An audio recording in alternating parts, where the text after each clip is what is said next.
اور تم سے پہلے بھی رسولوں کے ساتھ تمسخر ہوتے رہے ہیں، تو میں نے کافروں کو مہلت دی، پھر میں نے ان کو پکڑ لیا، سو دیکھ لو کہ میرا عذاب کیسا رہا۔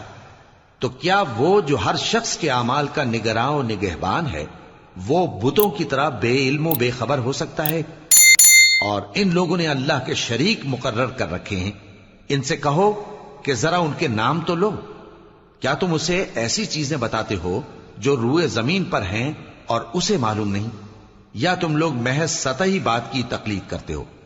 اصل یہ ہے کہ کافروں کو ان کے فریب خوبصورت معلوم ہوتے ہیں، اور وہ ہدایت کے رستے سے روک لیے گئے ہیں، اور جسے اللہ گمراہ رہنے دے اسے کوئی ہدایت کرنے والا نہیں۔